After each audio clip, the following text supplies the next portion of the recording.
Like we see somebody who's really in their power. They have a glow about them. They have health. They have joy. There's energy. There's presence. We want to know what's going well. And at 9 years sober, I was not well. After 9 years of work, 9 years of abstinence, 9 years of living free from drugs and alcohol, I was not an example of victory. And as I look out into the world of recovery, Conscious Conversations with Nick and Nitin. Hey everyone, welcome to Conscious Conversations. I'm your host, Nitin Garg, and I'm joined with my fellow partner in crime here, Nick Palladino King. And today we have the special pleasure of welcoming Tommy Rosen to the show. Welcome, Tommy. Good day, everybody. Great to be here.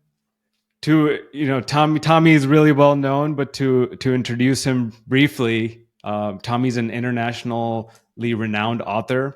He's an amazing yoga teacher and an addiction recovery expert. Tommy hosts and has created something called Recovery 2.0, the path to recovery, and helping people through many, many different types of addictions in their life overcome that very thing, that keeps us addicted. So Tommy, I'm going to hand it over to you to lead the audience through a brief grounding, and then would love to get into getting to know you a little bit better. Beautiful, beautiful. So everybody, let's start. I like to say we always start by stopping. So wherever you are, if you have a journal in your hand, or unless if you're driving, please pay attention while you're listening to this. But otherwise, come sitting up nice and tall. And allow the eyes simply to close down and begin to draw the awareness inside and key into the breath. Following the inhale and exhale, both in and out through the nose, take a deep inhale.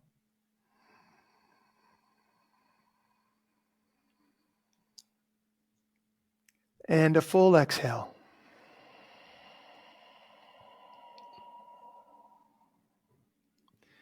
Just simply being aware of the breathing, inhaling through the nose, feeling the lungs fill, and filling the lungs completely and totally, long and slow and deep. And when you feel you've had about as big an inhale as you can, pausing just briefly, and then exhale.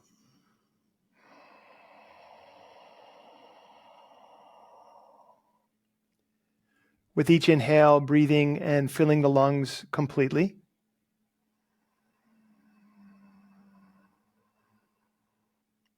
And with each exhale, releasing all of that inhale, releasing all that air, letting go completely of anything that stands in the way of this very special moment.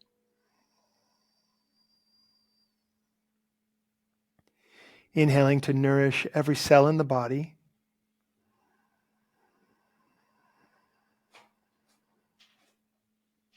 And exhaling, releasing any stress or tension, any worry or concern.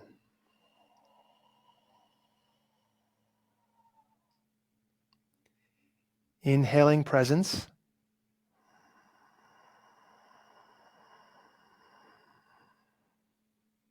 And releasing any distraction, any thought of being anywhere else except right here and right now.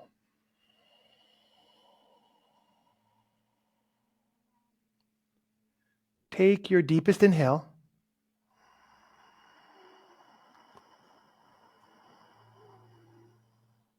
And open the mouth, gently sighing it out.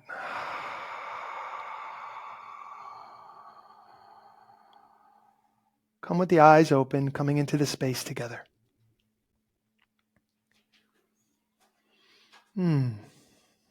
Welcome. Thank you. Yes. I don't know where I was before, but now I'm here. Thank you. Absolutely. I was excited, and now I'm here. Exactly. Yes. Nothing wrong with being excited. And here. So Tommy, thank you for leading us through. Yes, and thank you for leading us through that beautiful grounding.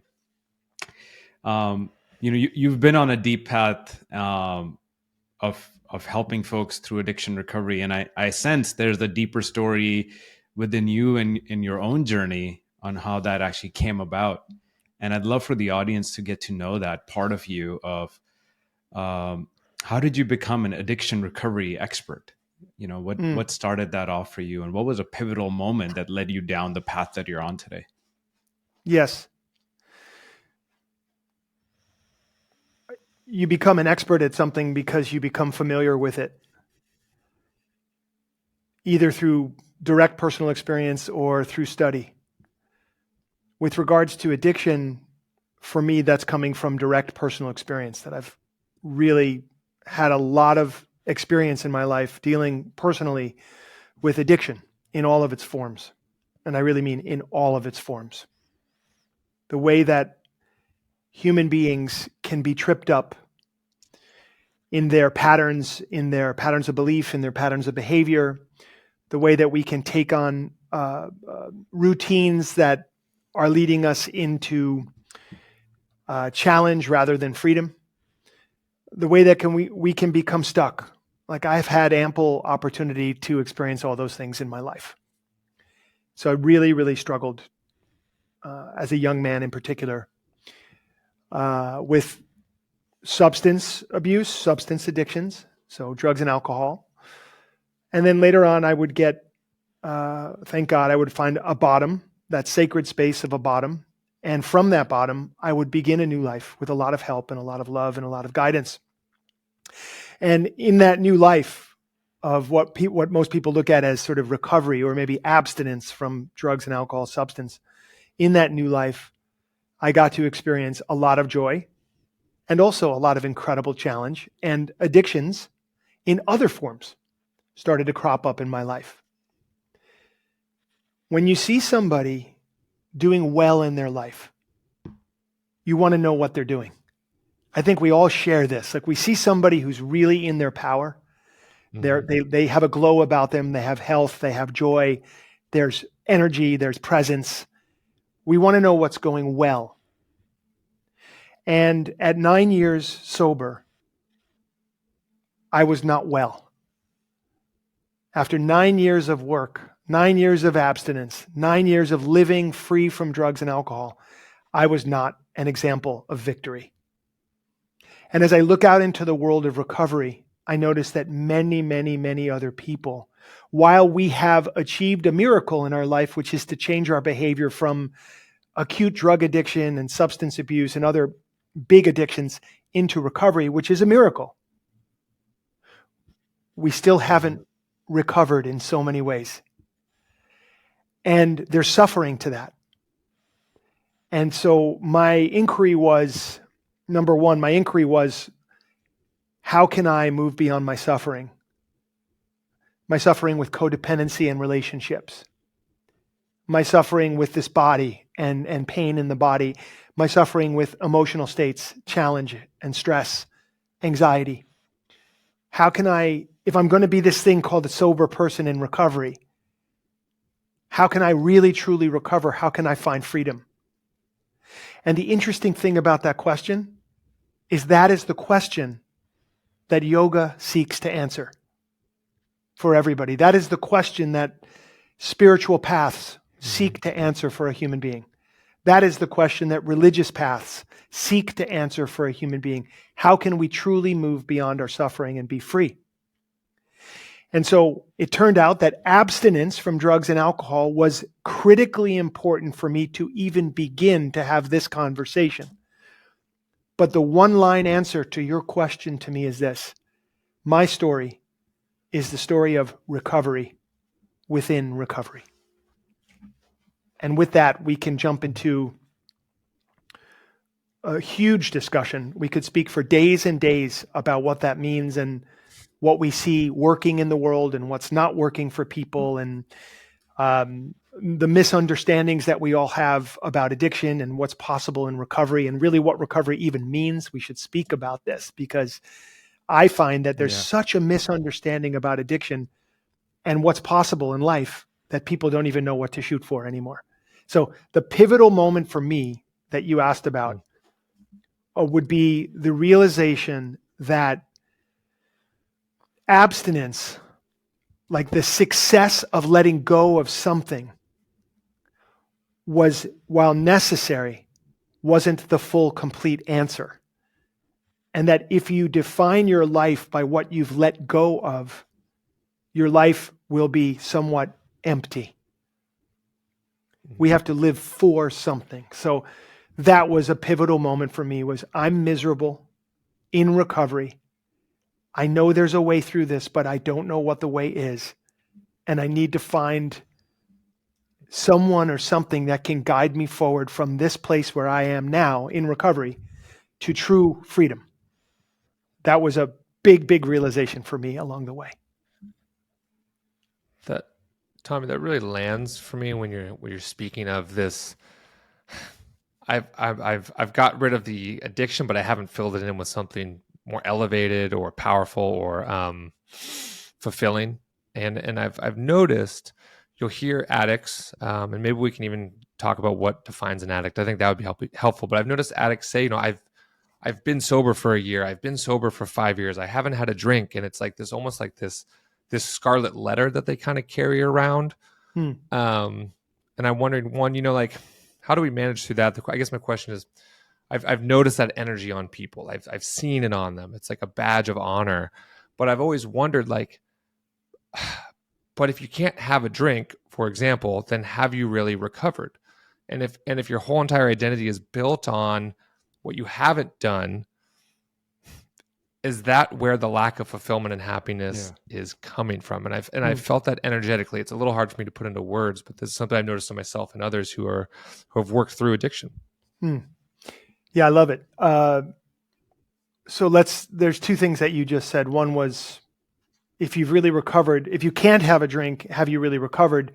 And then the energy of being slightly or totally identified by something that you no longer do. So I want to address both of those things. Correct. Yeah, thank you. And can we When I also speak about- define addiction? I think, can we also define just addiction for folks? Because I feel like that's so foundational to our conversation. We'll start right there. Sometimes we only view addiction and drug and alcohol, but I think there's a much wider landscape. Yes. So I think when people think about the word addiction, they think, he drinks too much, he's an alcoholic, or she does heroin, she's a heroin addict, or whatever the thing might be. Cocaine, methamphetamine, cannabis, whatever someone could get caught in a negative way. I'm looking at addiction in a very broad way. And I'd like to invite the people listening to this today to just step into this understanding, step into this viewpoint for a moment and see if it resonates for you. That addiction is any behavior that you continue despite the fact it brings a negative consequence into your life. Any behavior that brings a negative consequence into your life that you continue. And of course, the challenge with this is there are behaviors that we do which begin as potentially positive behaviors, which later on develop into behaviors that no longer serve us and now have become detrimental to our life. So it can be confusing for an individual to discern. For me, with cannabis, for example, when I was 13 years old and I had nothing else to elevate my emotion and to calm my hyperactive mind, I had no teachers, I had no access to yogic information. I didn't understand how to use the breath to change my emotional state. I didn't understand how to use movement to change my emotional state, in a yogic sense, at least. So what I had was cannabis, and it worked. At that time, when I was a child, an adolescent, through those next 10 years of my life, cannabis calmed my hyperactive mind. It gave me a sort of a chance to more be able to enjoy the day. That's real for me. So why would you ever stop? Well, you would stop because you changed in some fundamental ways, and your relationship with the thing became addictive in nature, where for me to go out and enjoy a movie, time with a friend, time with a lover, to enjoy a sunset or time in nature, or to enjoy anything required that I be high on cannabis. And at some point, somebody recognizes, wow, this has gotten out of control. It didn't used to be, or it didn't feel like it used to be.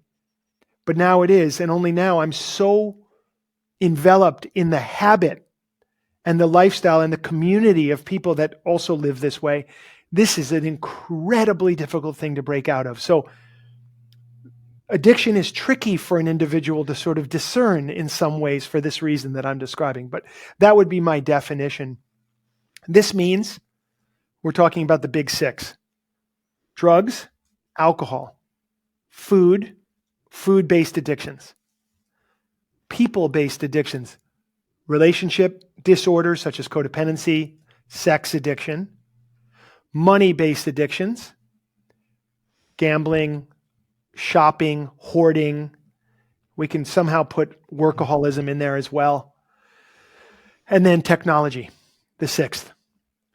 And all of us are caught up in this in some way, shape, or form. And each of us has the job of sort of figuring out, has this gone too far in my life? And am I really present today? So those are like the big six. But beyond that, you have more subtle forms of addiction: negative thinking, self-doubt, procrastination, and resentment. And people say to me at this point, Tommy, those things are not addictions. You don't crave those things. And I say, well, you may not crave negative thinking, but it's a behavior you're doing that brings negativity into your life. And you're repeating that behavior. So it fits my definition of addiction. Now, hopefully, we're all under the same roof. And we recognize that the human condition is fraught with addiction. It's fraught with habit and what we refer to in yoga as samskara. And really deep samskaras are referred to as vasanas. These are these grooves, these habitual behaviors that are not serving us, that we find ourselves stuck in. So that's the broad perspective on addiction. Thank you. Now let's talk about recovery.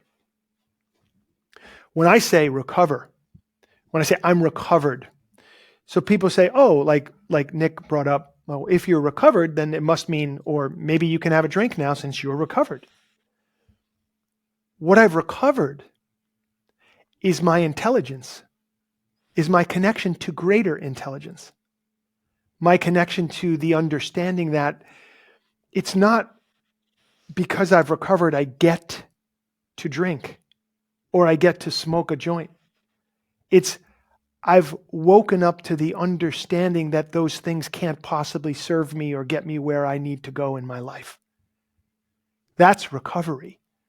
Recovery is, wow, I can't imagine bringing a substance into my body that would veil my awakeness, my consciousness, my awareness, that would veil my ability to be present.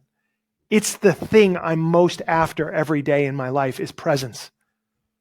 And to smoke pot or to drink pulls me out of that. Now, what's so interesting about what Nick said is it hits on this attitude in our society. I'll tell you a little story about it, and this should do it. I was at a wedding, and at the wedding there was this bar, beautiful table with the white tablecloth and the glasses and the bottles. And I went up to the bar. I was sober a long time, and I ordered a Pellegrino and lime. There's another guy at the bar right next to me, and he kept looking at me. Like he just kept looking over, like just kept looking over at me. And I'm like, I know what's coming here, and he ordered a vodka. Like, keep them coming. Keep the Pellegrinos coming. So this guy he was next to me at the bar, and he was drinking vodka and orange juice. And he looked at me and he said, hey, I notice you're not drinking. Is that because you have a problem with it? And I smiled and I looked at him and I said, I noticed that you are drinking. Is that because you have a problem with it? Oh.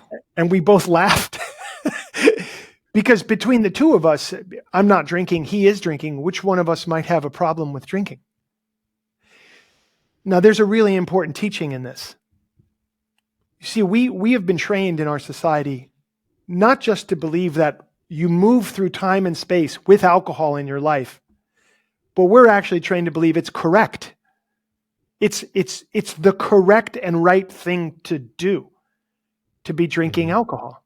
We're so trained to believe that if someone is at a wedding not drinking alcohol, it must be because they have a problem. Now, who has the problem? The person who is imbibing in a known toxin, who alters their consciousness and their emotional state in this chemical way, which demotes their health, downgrades their intuition, their presence, or the person who has decided through hardship, sure, I'm not drinking anymore. Not because I can't, but because I would not choose to do that anymore because of the newfound awareness and understanding and intelligence that I have. I have woken up out of the dream of thinking that I'm supposed to be drinking in this life. Since I don't have that training anymore, I really literally trained myself out of that. It's no longer about, well, I'm recovered, so now I can drink. No, I'm recovered, so now I wouldn't even think about drinking. That's what recovery is. A movement towards the truth, a movement towards presence, a movement towards what's real for any individual. Does this mean I judge somebody if they drink? No. If you want to drink alcohol, be my guest. I would only ask or imagine that anybody would want to ask themselves, what is behind my choice to do this? What does this bring into my life? And what does this take from my life? And each person should be given the space to have that conversation with themselves. So that was your first question about that sounds to me like you're saying to get yourself into an empowered state of choice. Yes. What's right for me, to drink or not to drink, and do I consciously understand why I'm making those choices? And then from that space, then it's up to me to choose, let's say, call it right action. Yes. I think that's what I'm hearing you get to. Yes, and furthermore, and it's really important for me also to remind myself, what your decision is for you is absolutely none of my business. Mm-hmm. I'm not in this to change someone's mind, but me expressing these ideas, I'll tell you what I know. Somebody is listening to this right now and they're saying to themselves, uh-oh. And the reason they're saying uh-oh is because they have doubt. They have doubt about whether they should be drinking or not, or whether they should be smoking cannabis or not, because the thought has occurred to them, I might want to know what's on the other side of this, if I could let go of this. And maybe that person has tried to stop for 30 days and they actually haven't been able to do it. Just haven't been able to muster it doesn't mean there's some kind of like addict and they're never going to be able to live a successful life. It just means that they are currently in a relationship with something that is giving them doubt and pause. That is the person I most am interested in speaking to. If you're 100% sure that you want to smoke pot, please do it. If you're 100% sure that you want to drink, go ahead. Observe your behavior and your life along the way to make sure that it continues to be the right choice for you. That's what my recommendation would be. But if you have doubt, I'll tell you what I've learned from 33 years of this work. Your doubt's never going to go away. If the doubt has begun about a behavior that you're engaged in, it's never going to go away if you continue that behavior. You're going to have to stop eventually, or it's just going to nag you on the conscious and also subconscious level. It will bother you, and it will eventually create an anxious state. Because your heart and your spirit, your soul, are asking you to try something different, and it's not translating into your behavior. And so there's conflict. And it's not good and not comfortable. We all know to be in conflict with your own heart and your own soul, not recommended. So that was the first aspect. The second aspect of your question had to do with the identity of somebody who is in recovery, someone who is identified by what they're not doing anymore. So recently I turned 33 years sober. What does it mean to me? It means literally at this point, yes, I'm glad to be continually sober. I'm glad. Feel grateful about it. Why do I let people know that I'm 33 years sober? I let them know simply so they know that that's possible. Mhm. And today in my life, I stand as an example of victory over the addiction thing itself, but also over my mind. And that doesn't mean I'm free in every second that I breathe. It doesn't mean that I'm not sometimes caught in my own stress and anxiety and other things. I have to work on it every day. I do. But that 33 years simply means I've been able to be on the path of discovery, on the path of presence, on the path of strengthening and awakening and incredible amounts of joy and bliss in this life. And that's what I stand for today. It's not so much that I'm staying sober out of the fear of going back. Mhm. It's I'm in recovery out of the joy and the love of getting to live this life today. So that's the identification I have as human being on a path of discovery. That's why I don't raise my hand and say I'm an addict or I'm an alcoholic. Although there was a time in my life when I related to that and I could say those words authentically. I later on grew up and woke up to a certain extent where those words didn't feel good to me anymore. They still feel good to some people, and those people should use those words. And I'm just standing as somebody who decided that for me, those words didn't hold, well, truth. They weren't truthful and they weren't correct anymore. And every time I would say them, I would sort of feel a little bit of retraction and tightening in my body. And I'm thinking, that's an indication to me that something's out of alignment here. So Yeah. the language has to change as your recovery changes, as you evolve as a human. And if your recovery is not evolutionary, it's not recovery at all. You're not Yeah. living at all if you don't have an evolutionary life. You have to be changing. That's the nature of the universe. I guess you're really pointing to this Great. aspect of identity and how we shift our identity over time. Nick was talking about how when our identity becomes this thing that we don't do anymore. I don't drink alcohol or I don't do X versus the what am I living for, and Mm. is this behavior in service to what I'm living for? I've had just to share an example. Uh, I've started and stopped drinking so many times it's hard to keep account. And why it continues to happen is because every time there's some recognition that pops up and says, oh, this is not serving my spiritual path that I'm so committed to. Mm. Mm. And but then the temptation arises through some social gathering or some Mm. instance. I actually recently was 3 weeks in my home. I had plenty of alcohol, uh, didn't drink at all, and the temptation didn't arise at all either. But the moment I was Mm. at a social gathering and people were drinking around me, again, it became very easy to have a drink. And then 2 hours later, Yeah. I was regretting, why did I just have a drink?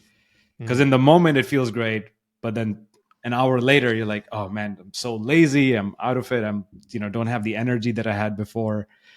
Mm. So it's a continuous cycle, and there's like many phases to this recovery that you're speaking of. Mm. This connection with greater love and joy that we discover and really become awake to, that it's not just in the moment of the drug or the alcohol, because it brings this rush, right? Having one of these substances brings a rush into the body and it feels good in that moment. But there's also Mm. the crash afterwards and the energy that it depletes over multiple days after the experience. And that's becoming more and more real for me. And hence the continuous tries continue to happen. So I just wanted to throw that in there, just as a personal experience, because I do sense, like you were talking about the words, and I noticed there's a journey to the shift in identity. And now Yes. for me also, it's becoming less of I don't drink to I don't do these behaviors because I have something greater in my life that I care about. Yes, I love that. I also love your honesty and your candor. And that's such a relatable story and so important that you shared it. And there's so much in there to learn from. And life is showing you so much just from that experience you shared, that there's something about being in social circumstances. And there's something about being around other people who are drinking. And that's such a powerful thing to recognize, that if we want to change a behavior, here's what I know about me. I'm susceptible to the energy of other people. I'm vulnerable to it. I feel very strongly about things and people, and when I'm around social circumstances, I'm susceptible to what's going on. Because I know that, it had to be pointed out to me very early that if you sincerely, Tommy, want to stop drinking, for a little while at least, it's going to be important for you to be around other people who have made that same decision. And being in a group of people who are using a language and are working on the same goal in small increments of time, like 24-hour period of time, like today, the one day at a time concept. Today, I've decided that I'm not going to drink, and I might experience some cravings today, but my decision has been that I'm not going to drink. How will I support myself in that decision?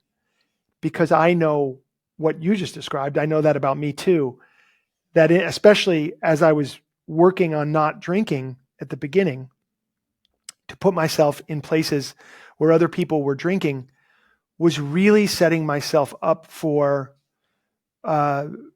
failure on that particular day. For me, failure in the decision I had made to not drink for that day. Does that mean I'm a bad person? No. Does that mean there's nothing moral about any of this? We're just basically trying to live in alignment with our heart and our spirit. And so when our heart and spirit communicate something to us clearly, and what gets communicated, for example, the message of, hey, don't drink today, and then you end up drinking today, then we could conclude, well, that in that moment, we lost consciousness. We lost presence. Because what our presence is, our consciousness is the connection with spirit. The spirit that runs through us and the spirit that's all around us. If we lose the connection to the message that came through so clearly at 6 o'clock or 7 o'clock or 8 o'clock in the morning, so that at 6 or 7 or 8 o'clock at night, we're now drinking, when we said previously in connection to that spirit that we weren't going to do that, well, we just have to say, well, I was drawn away from my own consciousness, from my own commitment, from the connection with spirit, from the connection with God, from the connection with the power or the intelligence of the universe. I was drawn away from it. When I was connected to it, it was very clear to me. The message was clear. I don't want to drink because I'm building myself towards something that's pulling me very powerfully into something. And that something is so powerful and so compelling that I want to be able to get there. And I can see now that drinking is getting in the way, or whatever the addictive behavior is. Mm-hmm. The thing we're being drawn towards has a word. There's a word for it. And it's love. That's it. It's just love. And it's so powerful and it's so compelling that when we do anything that gets in between us and the possibility of that realization, it hurts. At least we feel a little bit out of alignment. We're like, okay, I don't think this was the right behavior because it's got a little bit of a hangover to it, whether that's physical or emotional, mental, spiritual, whatever it is. And so that's okay. The next day we wake up, we try again. And so the question is, how can we align ourselves in such a way that the behavior or belief system that we're engaged in, which keeps us at a distance from love, that we can let go of that behavior long enough that it drops away and it is no longer an influence or a concern in our life. I'll tell you, for me at 33 years, I do not ever, and I mean not ever even for a split second, have the thought never enters my mind, it would be a good idea to drink. Or it would be a good idea to use any drug. Do you believe me when I tell you that? Absolutely. Yeah. Okay. That is the truth. Yeah, totally. But 33 years ago and 32 years ago, when I was about a year sober, that was not the truth.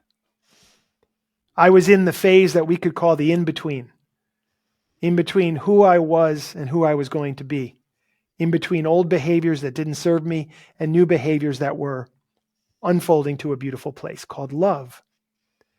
Now, I no longer think about it. It took me about a year and a half until it dropped away. And so really for the past 30 plus years, I haven't had a single thought or concern or charge or thought, that's someday I'll go back there, or it'll be good to have, drugs and alcohol at some point in my life. No, Yeah. not at all. So it's just good to know that you'll have to go through a little bit of discomfort as you're changing, as you go through the in-between period. But know that through practice and surrounding yourself with other people and the unfolding of your own consciousness and development will carry you forward. And you will wake up one day and you will realize, I don't think about that anymore. Now I have other things that I concern myself with, but that's not one of them. Tom, it's so great, and I love that you're touching on this aspect of, I don't think you said it, but it's the aspect of community. And there's a line that I just love, and it is, show me your friends and I'll show you your future. And what I've actually changed it to, and this is within my health and fitness company, is show me your community and I'll show you your future. And that is like, I work with, and I love that you went through the 6 different addictions, because then it just makes it such a bigger conversation. I work a lot with clients at my space around food addiction and a lack of self-worth and self-value. And it's like, hey, if you want to lose 50 pounds or 100 pounds, you need to get around people that have either done it or are doing it. And because they're going to say, hey, Tommy, you got this. I remember where I was right where you were 6 months ago. And the person's going to look at them and go, wait, you've lost 50 pounds in 6 months? Like, you don't seem like the type of person that would eat like that. You seem like the person that works out all the time. And I'm always sitting there going, I don't know this person actually that's got the new member under their arm. And I'm sure you've seen it with your community. It's like you were the person that barely said yes to walking into this space, and now 6 weeks or 6 months later, you're the one that's got someone in a headlock telling them it's going to be okay. And I'm just like, look at the power of community, the power of transformation, the power of empowerment, and also what I'm hearing from you guys that I want to bring in too is there's this sense of head, heart, and gut alignment with Nitin and I have actually been talking about a lot lately on this show. And what I'm hearing you both say is like, look, what do I want? What are these intentions, right? What are these samkalpas, right? Not vikalpas. And then to know, okay, what is my emotional response? I think that's what you guys are both getting at. I'm hearing it's like, okay, my intention is to not drink. Okay, well, how did I feel afterwards? Did I feel some resentment? Did I feel some shame? If I did, that's a really clear sign that I'm out of alignment. If I didn't, if I feel, actually, that was fun. I really enjoyed that. This is your emotional body giving you feedback into, are you in alignment with your decisions or not? I was recently called to go to Peru and do 2 weeks of ayahuasca at a retreat center. And it was like, that was my spirit. That wasn't my personality saying, Nick, what you need to go do is live in the jungle and do a bunch of ayahuasca and fast for weeks and become a vegetarian and not drink. But my spirit was so clear that that's what it wanted to do. And I came back and I was like, I feel better. I feel more conscious. I feel clear. I don't want to drink as much. I don't want to eat meat. And it's like, those are signs that what I'm doing is moving me more towards alignment rather than away. So I think you guys are really talking about the emotional intelligence of recovery, the emotional intelligence of living in alignment. I really, really appreciate that being brought in. Yeah, beautiful. Well, as I talk about and write about all the time, each person is on a journey, and we all need to be given the space to conduct ourselves as life is sort of nudging us towards certain things. We will make mistakes. We will, get off track at times. We learn from that, hopefully, rather than insisting we weren't off track or we didn't make a mistake. We know we're going to make mistakes. That's part of how we learn as human beings. And we'll make good decisions too. With regards to, so what comes up for me as you share your story about ayahuasca and that journey, so it sounds like that showed you something, and you had a somatic and emotional and spiritual experience in that, which is beautiful. And now as was true before and is true now. Your continuing job is to live and to show up as consciously and as authentically and as lovingly as you can. Mm-hmm. And that will be my job too. So it's always going to be, how can we live inside out rather than outside in? And that was something that I think is important to speak about when we speak about addiction and recovery, because I think a lot of people's addiction, rather than thinking about addiction as a particular behavior or even a mental state, we could look at it as a habit of external focus, that there's something or someone in the world that ultimately is going to align itself or show up in my life that's going to make everything in my inside world whole again or comfortable. And I think that's an unbelievable illusion. And most people who reach advanced or long-term recovery start to see this illusion play out in their life if they live long enough or are wise young enough to recognize that, wow, I've had money, I've not had money. I've had girlfriends, guy friends, they friends, or not. I've been alone or I've been with somebody. I've had career and opportunities and I felt creatively, in it, or I haven't. But through all of the things that are going on in the external world, all the things that we seek, all the thoughts that we have about if I could have this, then everything would be okay. We come to the realization that this is simply not true. That's living outside in. And so ayahuasca, other medicines, various forms of therapy, even yoga, in the sense of the physical practice of yoga, all of these things, if they become your life, you're in the same trap. Mm-hmm. Mm-hmm. You're in the same trap. These things can be used as tools to help us live fully. If we choose to make those into life, then we run into problem, because that's an addictive stance to begin with. So I'm thinking about, as I think yoga teaches us, how can I live inside out? Meaning, how can I set myself in presence, in love, in awareness, in consciousness, connected, so that regardless of what takes place in the outside world, whether it's the greatest thing ever or the most challenging thing ever, that I can remain present, that I can feel all of it, that I don't distract myself from any of it, that I can see clearly and keep a pristine, calm mind. That's the thing above everything else that is most important to me. And so the inside out life means you wake up in the morning and you go inside first. We started our podcast today. Start by stopping. Let's go inside first. Let's set ourselves in presence first. And then whatever happens out here in the world, we'll be sitting on the throne of awareness and hopefully calmness, and we can go from there. And it nets much, much better results. Yeah. There's this, you're reminding me of something I internalize and have been continuously internalizing for a while, which was that all of our experience of life happens within. This was something actually when I was hearing Sadhguru and a lot of his lectures, many, many years ago, that he really instilled that our entire experience of life is happening within us.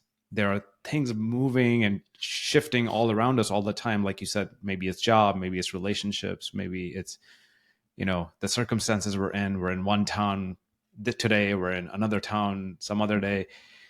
And all of that, all the experience of that, all the feelings of that, all the felt experience of that, and the emotions we experience is all experienced within us. The external just happens to be a stimulus, either negative or positive, but the negativity or the positivity is experienced within us. And yeah, so Well yeah, said. And I these days I have a habit of sort of going into witness consciousness of myself as I'm walking through the world and just going, oh, there you go, there's a negative reaction I just had to that person, or there's a uber positive reaction I just had to that person. Like, what's all that about? So I'm continuing to operate from a place of curiosity, but it's really only come after I had this deepening realization that, oh crap, okay, everything is literally I'm experiencing within me. I think this person may be resenting me, or I think I'm reading from their facial expressions a sense of negativity or positivity. But really, actually, what I'm doing is I'm making a bunch of assumptions in my own head and experiencing Yes. those feelings as I make the assumptions until I Yes. actually understand the intent of the other person. Right. Yeah. And it's so interesting. You can be, sometimes when we go take people on retreats, we do retreats all over the world. And so one of our favorite ones is in Costa Rica, for example. And it's an idyllic setting. The jungle is meeting the ocean, and it's beautiful white sand beach and incredible food. And it's just an amazing place to be. And I always marvel at the fact that you can be there and be miserable. Mm-hmm. You can be there and be so stuck in your issues and your head and your thoughts and your opinions and your positions.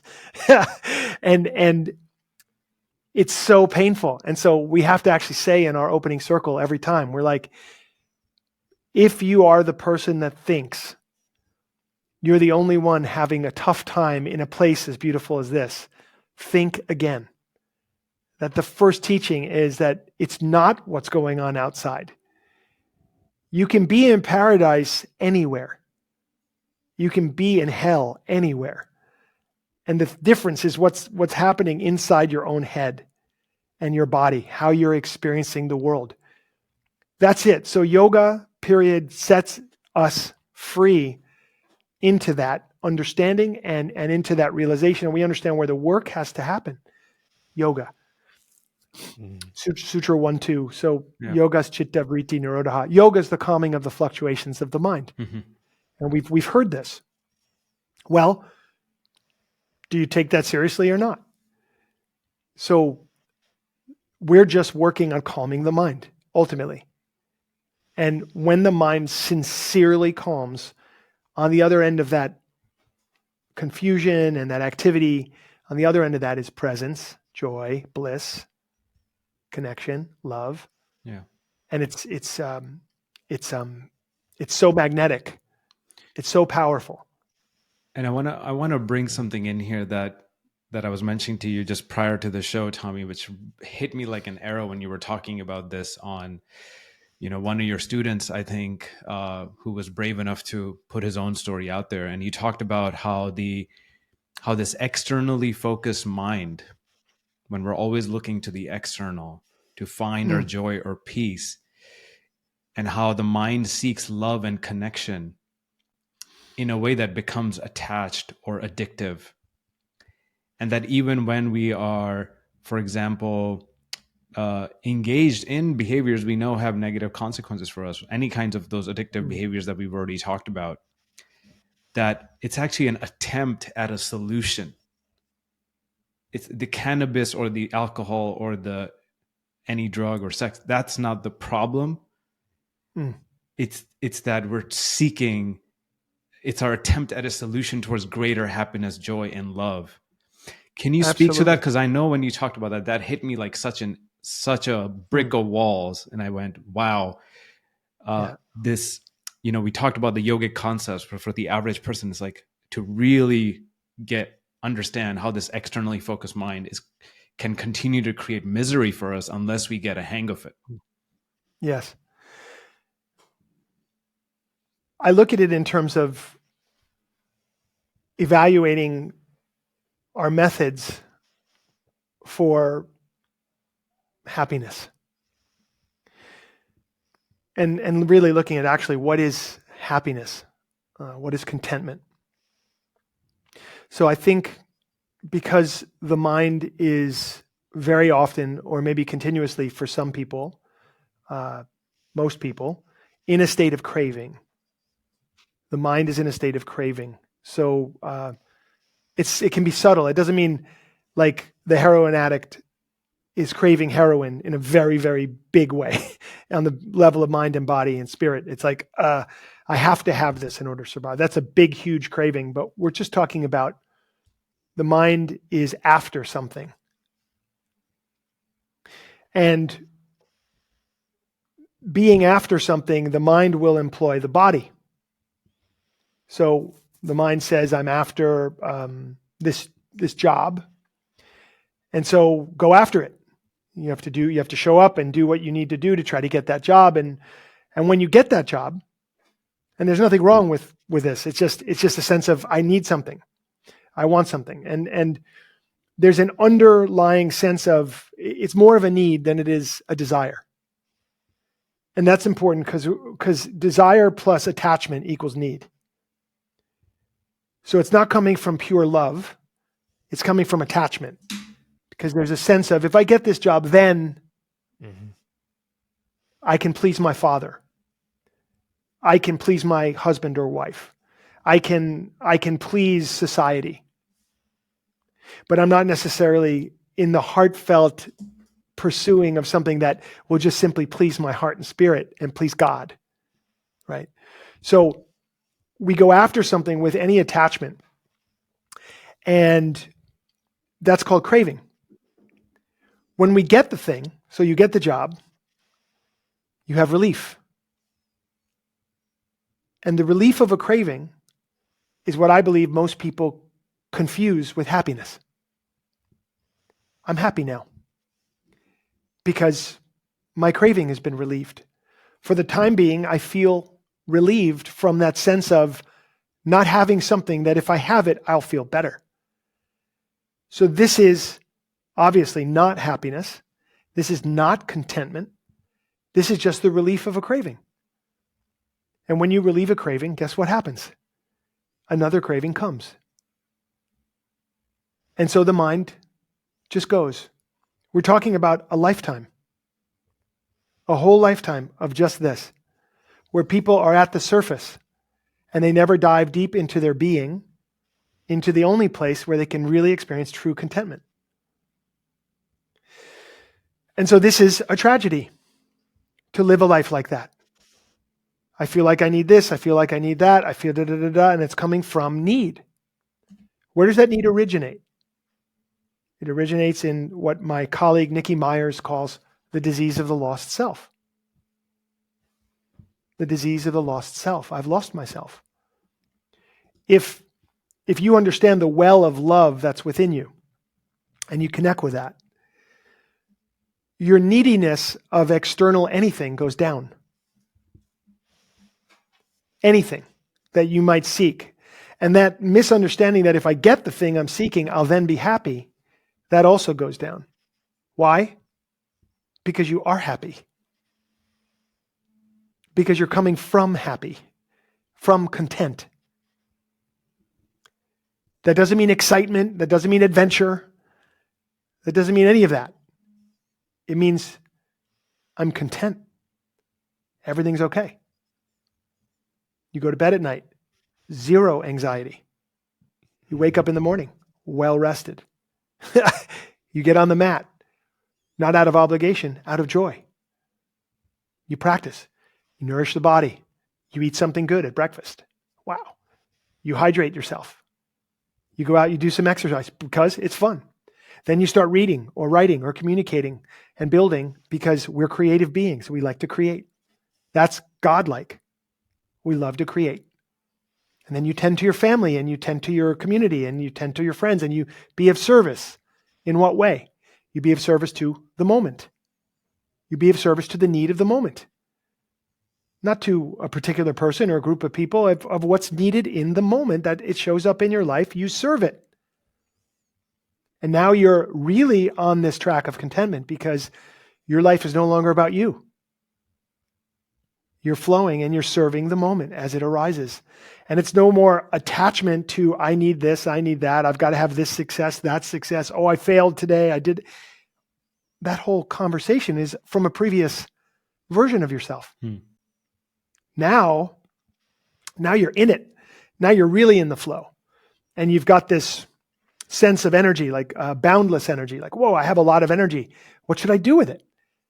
And you're content enough, quiet enough, the mind is calm enough for you to be able to start to feel the desires that's coming from your heart, for real, the real voice within you.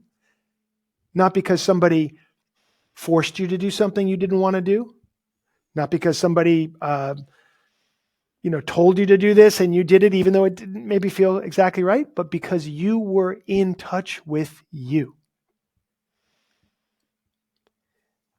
And wow, what a reframe of life to live that way. So that to me is recovery of the lost self. And then from that place, someone can say, well, why didn't you do this? You could say, it wasn't my preference. Why did you do this? It was my preference. Why are you this way? This is what's emerging from within me. This is how it is. This is what makes sense to me today. Oh, why did you make a mistake? I lost consciousness with myself, and now I'm going to learn from it. I mean, to me, this is the great challenge of our society, is we have started to think about addiction as sort of, it looks a certain way, and we all point our fingers at each other and we forget, oh, it's us. I'm in it. I'm the one thinking that something out here is going to finally make me happy. And I'm going to relieve my cravings and feel that relief. Again and again and again. I'm going to feel relieved from the next thing, however subtle it is, until I wake up and go deeper into me and create this intimacy into me, I see, with myself. And then come into the world and enjoy and love and connect and serve, not in a depleting way, again, in an energizing way. So that's a lot to take in, but that's the idea. That's the idea. It was awesome. Yeah. I think you really distilled that into something applicable to our lives. And there was a piece you were talking about earlier around how we're trained to drink, how we're trained to consume. And I think we should acknowledge that our society and culture and capitalism is really preying on that human need to have our cravings met and have our needs met. And there's, what I'm getting from listening to this, Tommy, is there's ownership we need to take over our own sovereign being and saying, I understand this is the world I'm in, and I have a choice to interact with it differently. And that may not be easy at all. I have a funny story about addiction I think you'll appreciate. And I really love that you brought in, we can even get addicted to yoga. I've seen that so many times where it's like, well, no addictions, but spirituality is okay. And that is a trap itself. My teacher actually about 2 years ago put me on a meditation ban. And I tell people that and they go, wait, what do you mean? I go, well, he was able to see that I was becoming addicted to meditation. I had to do it every morning for an hour in order to feel loved, to feel whole, to feel content. And I remember coming home and telling my wife, I said, okay, Dennis says I have to stop meditating. And she just looks at me and laughs like, okay. And a week later, I was still meditating. And my wife goes, thought you're supposed to stop meditating. And it almost felt like an attack on my identity of, I'm a yoga teacher, I'm a meditation teacher. This is what I do. This is part of who I am. And it took people to see it. And I went cold turkey for about a year of meditating. And what I was most shocked about was my life actually got better in a lot of ways because I started taking action, right? And I started to learn that I'm okay. I have support, like you were saying, internally without doing a technique. And then about 3 months ago or so, I started gradually bringing it back in, but from a much more conscious lens. And it's like, okay, how am I feeling today? you know what, I'm feeling off. Why don't I sit and do some breath work and set some intentions, and then from there move forward. So I really appreciate my own teachers putting me on a meditation timeout, because he caught an addiction that was running my life and running my business to a large extent. So I just love, Tom, that you put that in there, you dropped it in, that all of us as yoga meditation teachers even saying, hey, like, be careful, because that's a trap. And I think we're looking for self-love and self-acknowledgement. And once we find that, then the world gets a lot more free and a lot more fun. So I think you absolutely nailed it, my friend. Well, thank you, Nick. I totally love trying to find this balance between practice and action. And what does it mean to be a sort of yoga in action is spoken about in the scriptures as well, in the sutras, and described as kriya yoga, the yoga of action. And it's broken down into three things. I call it also the recovery of action, or life in action. And it's basically taking on a practice that helps you to face your own resistance. It's about self-study and study of scripture. And it's about surrender into the truth and pursuit of the truth. And so those three things constitute yoga in action. And if I'm meditating myself or yoga-ing myself out of those actions, I have to catch it. We could call it an addiction. We could just call it, a habitual, a habit that doesn't serve any longer. Whatever people need to call it, so that they can recognize it and then make little shifts and little changes that are helpful. So anyway, thank you. Yeah, absolutely. Thanks for highlighting the spectrum, that these behaviors aren't just on one side of the spectrum where it's like, we're not on the mat or we didn't do our yoga. It can also be on the other side of the spectrum where it becomes our life and we're addicted or attached to that. Tommy, there was so much you shared. And I'm sure our listeners and us ourselves, we're going to be listening to this episode a couple of times to really distill everything you shared. I'm curious if there are ways in which you, are there shortcuts for people to remember as they're going through their day of how to just, remind themselves, like a quick reminder of, hey, am I doing something that might be an addictive behavior? And I'm curious if there's any sort of ways like that you use to help your students as they're going through their day to day. Yeah. So great question. I'm going to just approach that and say, let's bring it out of, am I engaged in an addictive behavior or not? And let's bring it into the realm of awareness and presence. And so here's exactly what I mean by that. Practice catching yourself complaining or blaming. Just do that. That's your yogic awareness practice off the mat. Where am I complaining? Where am I blaming? Including inside your own head, even if you're not expressing it verbally to somebody else. So the great teaching is relent complaint. Don't complain about anything ever again. Okay, so there's the directive.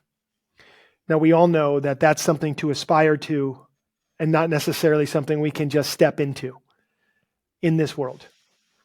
We have complained a lot. If you're alive today, you have complained a lot. You have judged other people a lot. You have blamed people a lot. And those behaviors are part of a consciousness level that I'll refer to as life is happening to you. Or in the first person, life is happening to me. In the life is happening to me phase, I'm sitting in the driver's seat. Somebody else is driving my life. Nick spoke about it earlier. I have no sovereignty.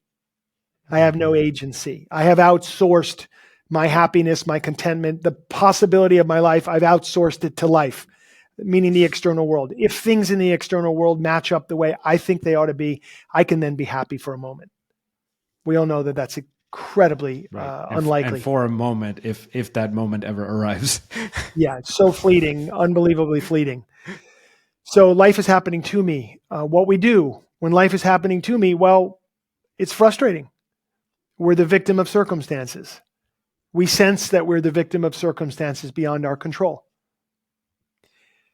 And it's terribly frustrating. So somebody must be to blame for this. Who can I blame for this? Originally, usually, very likely, we'll blame our parents first, and we'll blame our childhood. That can keep a person stuck for their entire life. In words like, I'm traumatized, I had a traumatic childhood, it doesn't mean you didn't. But if you feel that way, then as an adult, now you're going to have to pursue a path of healing so that you don't keep saying that. You don't want to be stuck in trauma or traumatized childhood for a lifetime. And I hope people take that with a grain of salt. I understand I have compassion, great compassion for difficult childhoods. Some people have truly, truly been, terrible things have taken place in their lives. And they're here now as adults. And what we wish for is for that person to be free.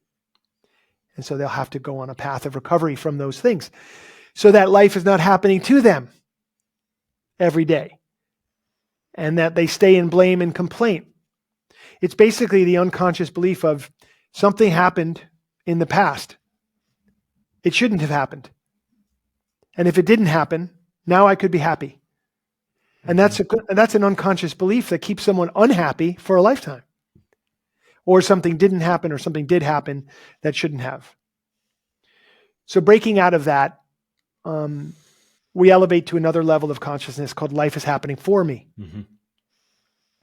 No longer do we complain about the difficult situation in our life. No longer do we blame anybody else for it. We take full responsibility for our life. We recognize our power lies in ownership over the totality of our experience today. Difficult things may have taken place. We'll have to work on that. We'll have to process through that.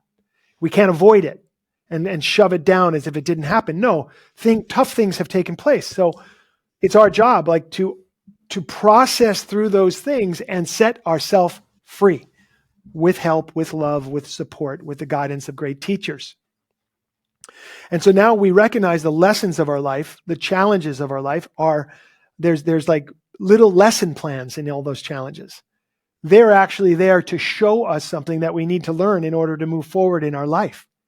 They're there, that's the purpose of our life, is to be like, oh, this is painful. I want to fix this. I'd like to grow through this and change this. We're no longer blaming. Wow, can you believe what happened in my childhood? If it hadn't happened, this wouldn't have happened now. And, no, we're saying, let me look at my life today. Let me find the thing in my challenge that is going to be the very key that unlocks the door I've been trying to get out of all this time. So life becomes your lesson plan. And of course, when you're experiencing joy, you get to experience joy. And that's wonderful. Life is happening for me. Everything's a gift. Big quantum leap up away from life is happening to me. Mm-hmm. And then in even more advanced levels, it's life is happening through me. And now you're in the flow. Now you're in the employ of the Spirit. And now it's like really just, the art form of that kind of life is extraordinary. If you've ever been around people who live that way, it's an incredible thing to see. Very rare is that person today on this planet. And it's really wonderful. And you can touch on it. But to stay there and to be in that consciousness, wow, you really would have had to have done some work in this and other lifetimes to be there. And it's very, very inspiring and exciting. Yeah. So that's how I would answer that question, how you can understand how you're doing. Yeah. Forget about addiction. Forget about all these words. Are you blaming? Are you complaining? Are you in judgment? Are you violent internally to yourself or to others? How are your words? How are your relationships? Mm-hmm. These are the questions. This is the only thing we need to look at. This is our life. How's your relationship with food? How's your relationship with the planet? If you got angry at somebody, why did you? What caused it? Look at it. If you feel, outraged, or just devastated by the world. Like, understand there's reasons you can be devastated in this world, but being devastated doesn't serve you or anybody else. Why are you devastated? If you want to be effective, don't be devastated. Work through your devastation and come to a place of empowerment and take the action that you can in this life that serves your heartfelt desire. That's how you'll know you're moving in the right direction. Yeah. If you keep smoking pot, you keep drinking, and it keeps being a question for you, learn from that. Seek help. Look for different ideas. Move into a different way of being. If you keep hurting yourself or others, it's painful. So you could say, okay, I'm off track here. I need help. Seek somebody who can help you with that particular thing. I love what you're sharing here, because it's so simple to get started. To start to just be in a place of observing, where are we complaining? Where are we blaming? Where are we being, abrasive to ourselves or others? And sometimes only in thought, sometimes it's just at the level of thought, and that too, to observe that, if those thoughts are predominant in ourselves, because that's where it all begins. It all begins at the level of thought before it turns into action. So I thank you for simplifying that. That's where the practice, that's where the daily work can begin and then grow from there. And I know you have a huge community where folks can come in if they do want to seek help. So if you want to take a minute or two to talk about what Recovery 2.0 is and how people can actually connect, we'd love for you to do that here and share. Sure. So what I would say is, here are the words. I want to read them, as it's so simple just to read these words. Let's see here. Okay. If you read about Recovery 2.0, this is essentially what I hope you'll find and understand. We are a global community of people who have found a way to overcome addiction in all of its forms and to thrive in life. Through daily practices, community engagement, powerful meetings, transformational retreats, educational resources, and online programs, we offer a path for a person to achieve long-term recovery and true freedom. We do those things. You can come on retreat with us to places like Costa Rica, India, Europe, North America. You can do a weekend workshop with me in any of the places I show up, or you can do them online when we present them online. You can join our membership community, which is incredibly valuable and amazingly inexpensive. You can go on YouTube or listen to the podcast that I drop every Tuesday. It's called In the Circle with Tommy Rosen, and it's a lot of, basically it's Q&A. I'm answering questions from people around the world who are in recovery in various stages. And remember, we're just talking about the human condition. So there's so many ways to interact with what we're doing. You can learn about all of it at R20. That's R like the word R for recovery, R20.com. And everything's there. And come and join to whatever extent that you desire to. For me, there's still no substitute to being in a room with people. We use these technologies like we're using right now to reach more people and to be in touch in ways that we wouldn't be able to be otherwise. Right. And I still believe in 3 dimensions and 4 dimensions and 5 dimensions and what takes place when we're in a room together. Yeah. So come on retreat or come in an online program or come to our meetings every day. We have 40 plus meetings a week now. So the community is here. It's all incredible. free. I've been in one of the meetings, I went myself, and just the empathy and the space that you and your students create for those that are attending these meetings to be able to be vulnerable, to really open up, to be able to share. They always walk through the 12 steps, the adapted 12 steps to this path of recovery. And it was a humbling experience. It was a humbling experience to witness the human experience with the level of depth, acceptance, and empathy that I haven't really experienced in many places. Well, thank you so much for that, Nitin. And I encourage people, just, come and be a part of the community. Come to meetings.